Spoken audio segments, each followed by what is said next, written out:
আসসালামু আলাইকুম ভিউয়ার্স, কেমন আছেন সবাই? আসলে আমি এখন রান্না করছি। আজকে দুপুরে রান্না, সেটা আজকে রান্না হবে।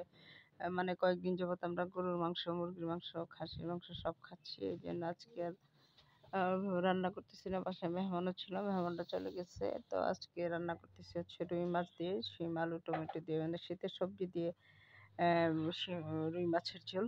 তো এটা আর হবে লাউ শাক। তো আমি এইজন্য মাছগুলো আগে ১ম এ ভেজে নিয়েছি। ভেজে নিয়ে দেন মসলাটা চুলাতে আবার প্যান বসিয়ে ওই তেলেই মাছের তেলেই আমি দিয়ে দিয়েছি আরেকটু পরিমাণ তেল। দিয়ে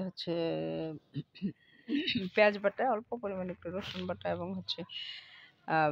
হলুদ গুঁড়া, মরিচের গুঁড়া, ধনের গুঁড়া, জিরার গুঁড়া দিয়ে মসলাটাকে ভালোভাবে কষিয়ে নিয়ে দেন আমি আলু, শিম, টমেটোগুলো দিয়ে দিয়েছি। এটা আরেকটু কষিয়ে আসলে দেন আমি ভেজে রাখা মাছগুলো টমেটোটা একটু পরে দিয়েছি। বিকজ টমেটোগুলা সেদ্ধ হয়ে যাবে তাড়াতাড়ি, একটু পাকা টমেটো। সেজন্য আলুটা শিমটা কষিয়ে আসলে তারপর টমেটোগুলা দিয়ে দিলাম। এখন দিয়ে আরো ২-৩ মিনিট কষাবো। দেন একটু যখন হয়ে আসবে, আসলে আমি তো কাঁচা পাকা ২ টা টমেটো মিশিয়ে দিয়েছি। শুধু কাঁচাও দিইনি, শুধু পাকাও দিইনি। তাহলে একটা কালারফুল একটা ভাব আসে, দেখতে খুব ভালো লাগে। তো ঢেকে দিয়ে আরো ২-৩ মিনিট জাল দিয়েছি। ২ মিনিট জাল দেওয়ার পরে এখন আমি ভেজে রাখা মাছগুলো যে আছে সেগুলো এখন দিয়ে দিব। আর অল্প পরিমাণে ঝোল দিয়ে দিব। ফুটানো পানি দিয়ে দিয়েছি ভিউয়ার্স, তাই জন্য বলক চলে আসছে সাথে দেওয়ার সাথে। খুব বেশি ঝোল দেব না, জাস্ট ঝোল আ বেশি ঝোলটা টেলটেলা হয়ে যায়, পানসে লাগে। তাই হচ্ছে যে অল্প পরিমাণে একটু ঝোল দিবা। আর টমেটো থেকেও ঝোল ছাড়বে। তো সবজি থেকে তো আমরা জানি যে মোটামুটিভাবে ঝোল ছাড়ে, পানি ছাড়ে। তো এইজন্য বেশি পানি দিলাম না। এখন এই পর্যায়ে দিয়ে দিব মাছগুলো। ভেজে রাখা মাছগুলো দিয়ে দিচ্ছি। আসলে এটা ছিল একটা ছোট রুই মাছ ভিউয়ার্স। ছোট বলতে ওইরকমও ছোট ছিল না, বাট মাছটা বাজার থেকে কেটে আনা, এইজন্য কাটার সাইজটা এরকম হয়েছে। আমরা ঠিক ঘরে কাটিনি, এটা আমরা কাটলে তো একটু অন্যভাবে কাটি। তো যাই হোক, এখন মাছগুলো দিয়ে দিয়েছি।